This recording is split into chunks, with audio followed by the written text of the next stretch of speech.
Chloe, welcome to the Will to Win podcast. Today, you're going to be sharing your journey when it comes to grief and what you went through when you had an unfortunate experience with your fiancé. And he actually, unfortunately, passed away, and you had to deal with the grief of that. And it was so unexpected, and it really caught you off guard from what you've told me. And you probably wished that things could have been different, but sometimes these things happen and they're outside of your control. Like, tell us about your journey and what you've done to, I guess, recover from this experience. Thanks, Steve. I'm happy to be here. The circumstance surrounding my fiancé passing away suddenly wasn't what I had in mind in life, but we've known each other for 2 years now as friends, and I'm happy to share this with your viewers in terms of my experiences with grief and to help support others going through the same thing. Yeah, so my fiancé, Stefan, we knew each other since 15 years old. He was a very humble, selfless man. So he passed away almost 4 years ago in tragic circumstances. So he had a cardiac arrest. It was very sudden. He wasn't experiencing symptoms as far as I know, but at that time, we fell asleep and he had a cardiac episode when we were sleeping, and he had not woken up from that. So during that horrific experience, he had stopped breathing. God. And I had witnessed gasping noises coming from him, and I was I woke up and I was very shocked at what I was seeing. I grabbed the phone immediately and called 000. To be honest with you, the whirlwind of it all was so quick that I forgot who I was in that moment, like what I needed to do in terms of CPR. Like, I rushed to the phone. I was rushing to my mom, my stepdad. I woke them up. They performed CPR. Unfortunately, I had to stay on the phone while my mum was doing CPR, and I was on the phone for about 2 minutes, and yeah, it was just really hard during that time. And unfortunately, after everything that the paramedics did, they couldn't revive him. Right. He had passed away on the way to hospital. Yeah, it's the most just terrible, shocking, life-changing experience you can think of. Yeah. But yeah, it's terrible. And like, what was that like for you in that moment? Like, after you realized that this has happened and there's not much you can do to change it, like, how did you sort of move forward in that scenario? Initially, I was very numb, very shocked. I couldn't really show any emotion at the beginning because it was so surreal. Like, it's like my brain through the process couldn't actually process what was going on. So I had that numbness for a good while. I'd say maybe a year and a half into losing him, it was still there. So at the beginning of the loss, which was a complete shock, there were days where I would sit at the dinner table and I just kept searching for him to come through the door, because at the time of 5 p.m. he would usually finish work and I would expect him to walk through the door. And yeah, it was just this horrible sense of like isolation and like eeriness. Like, it's like, yeah, I was expecting him to walk through the door and he wasn't. And it was like a feeling of emptiness and really like isolation, just pure isolation. Yeah, it's not something that your brain can process properly. So I guess there was a routine, there was a lifestyle that you were used to.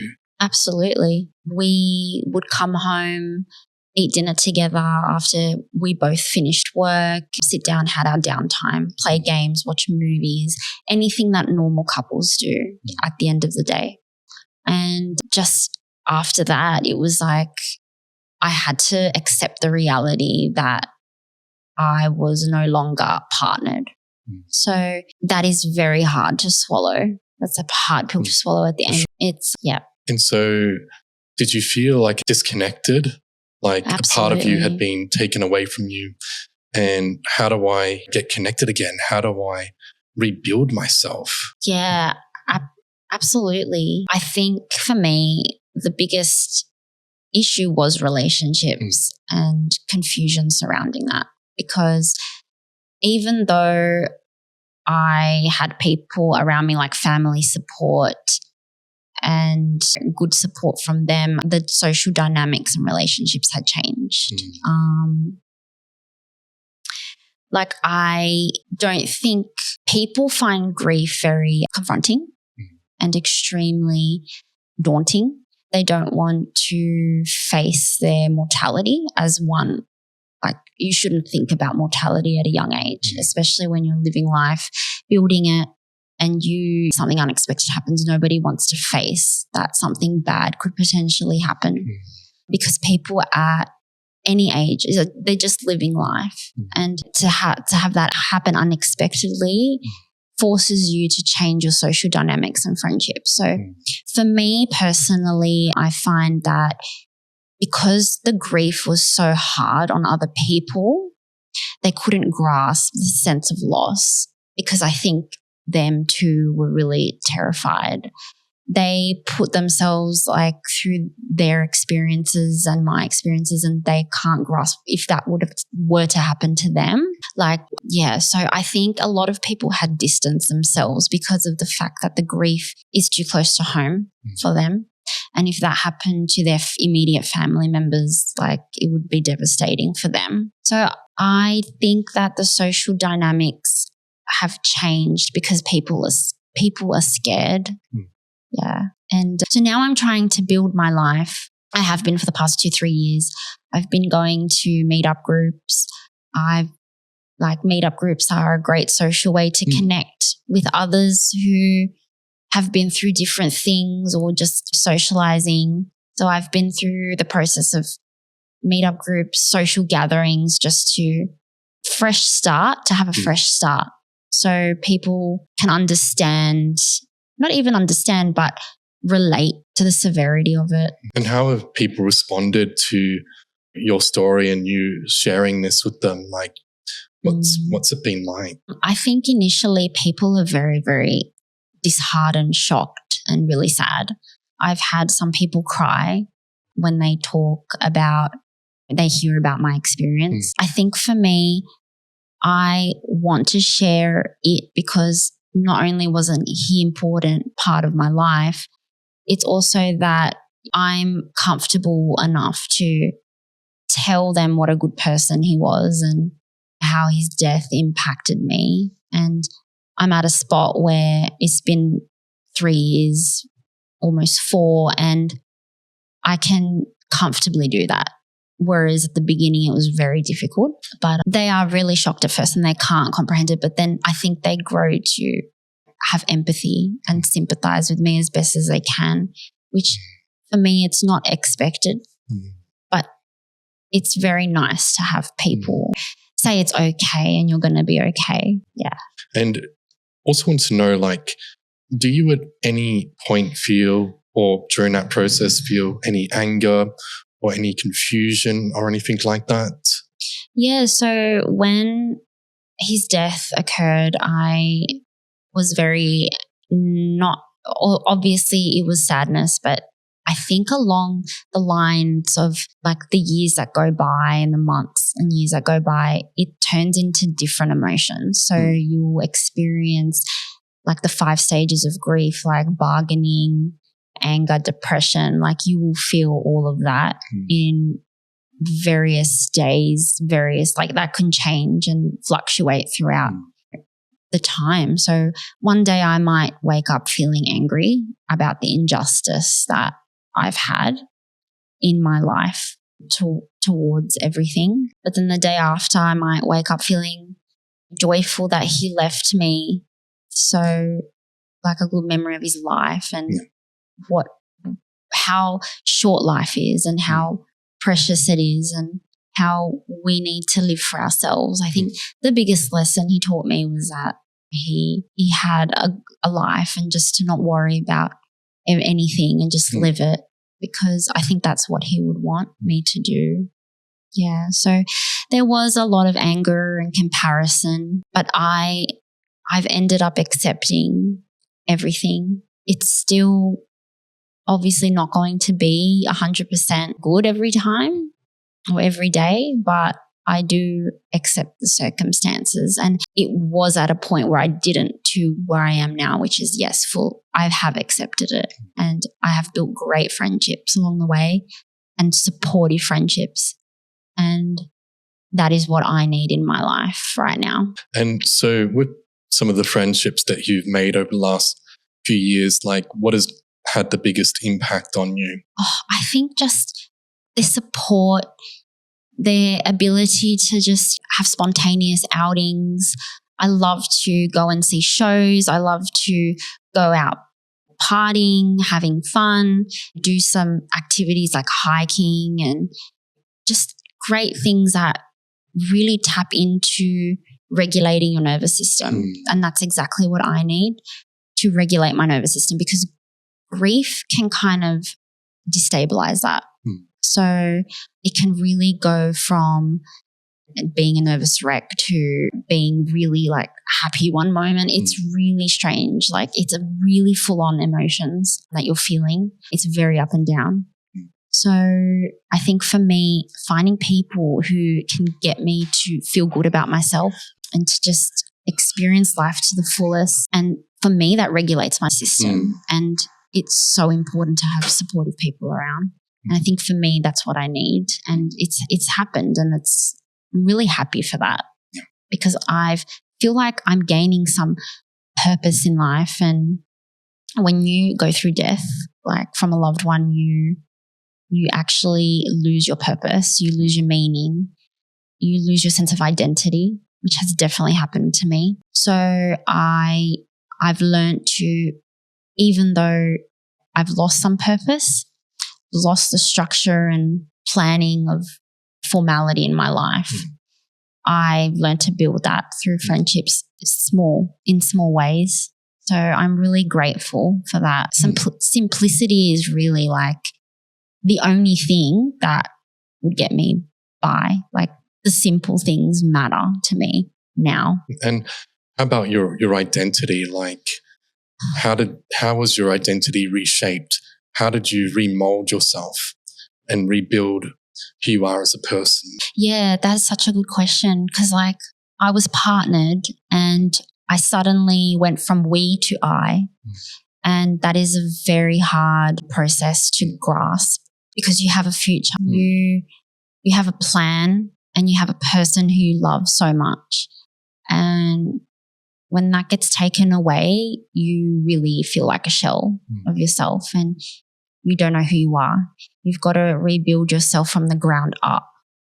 And that's probably the most hardest part that you have to sit with. So yeah, it was one of the hardest parts for sure. And what have been some of the key moments of breakthrough for you in this transition? Like I said, the small things mattered. And what are those small things? What are we talking about here? Routines. So getting up, doing some physical exercise like workouts, regulating your nervous system, which is what I'm big on. I think your nervous system is one of the biggest things that we have to ground us. And we need to utilize that. So for me, it's physical activities. It's like I said, hiking. Yes. I love walking. I spend about an hour to 2 hours walking sometimes. And I try to get 10,000 steps in. On top of that, I do HIIT workouts. So they're high intensity training. I don't so much utilize the gym because I consider my HIIT workouts at home to be my training. Okay.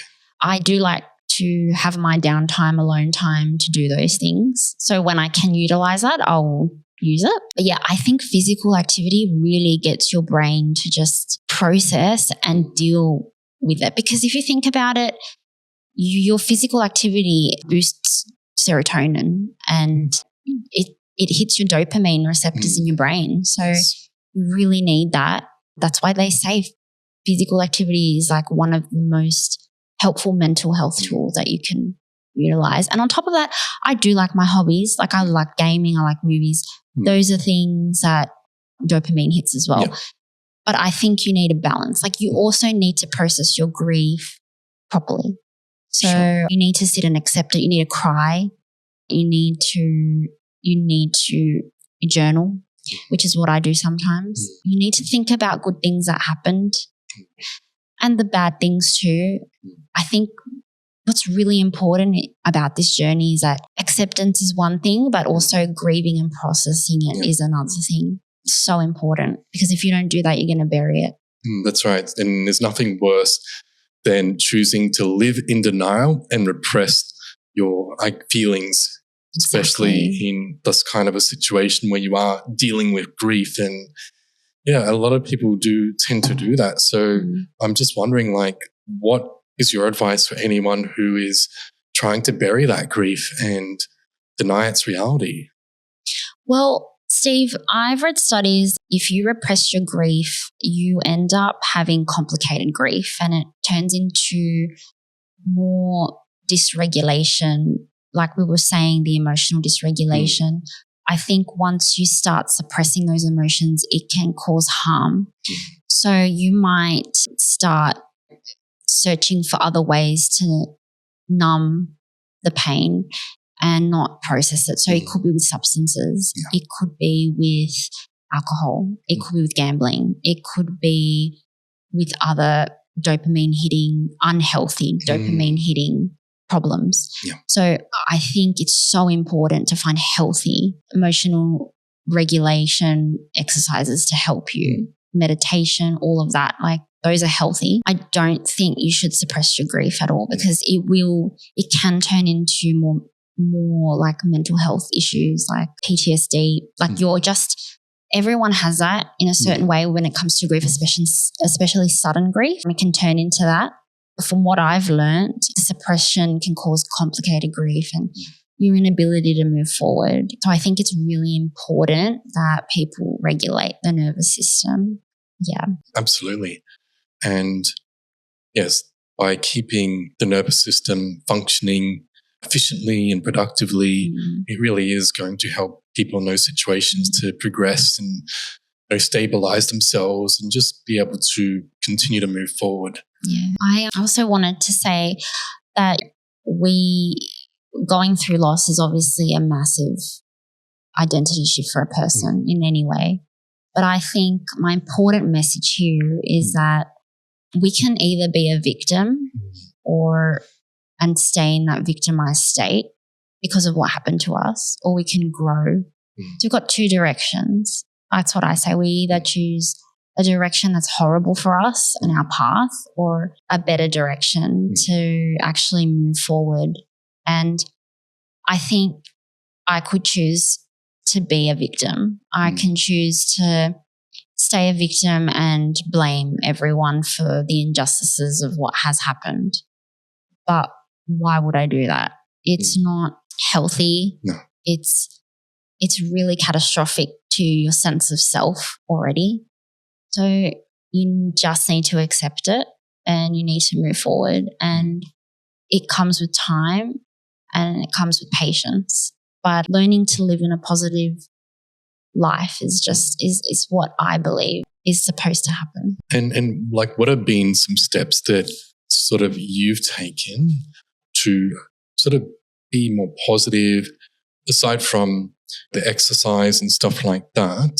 Like, my question, what I'm really wanting to ask you here is, what did you do to get through this aside from those other things? Like, what did it take to get that a balance in your previous reality to your new reality and your future? That's a great question. Sometimes, like, I feel like my old life versus new life. So, like, I feel like I've been split in half.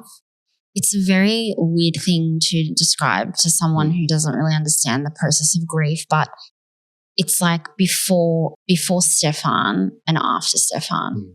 So it's like before Stefan, I was very different, and now I'm very different. So it's like two people are living the same timeline, but in very different ways. I can't explain it quite.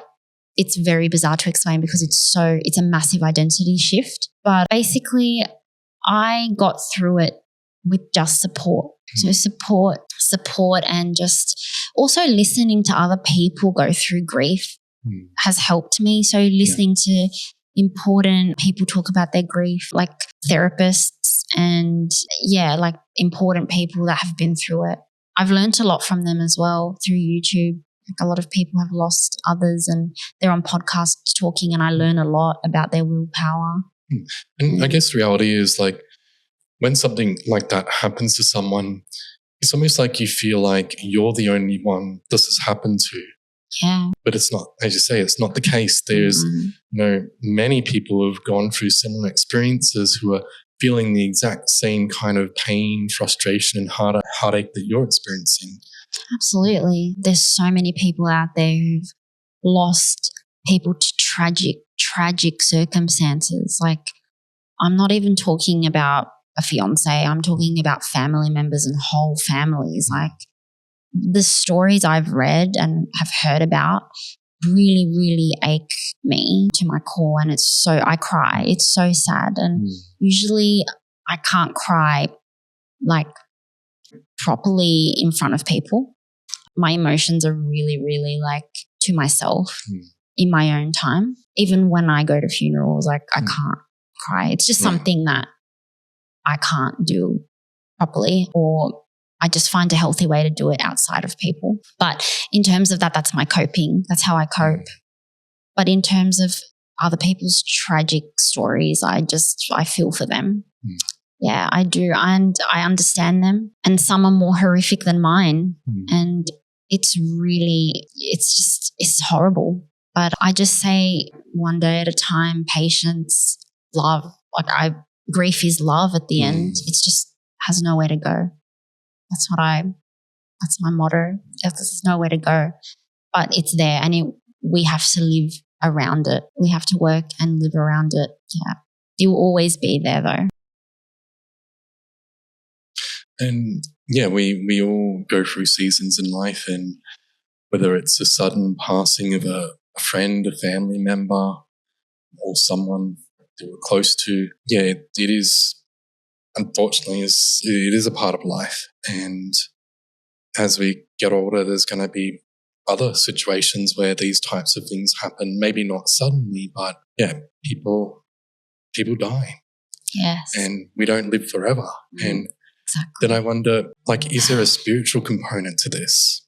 Oh, absolutely. I believe in God. I was raised Orthodox. I do believe that God has helped me strengthen my relationship with Him, and it's also drawn me closer to God.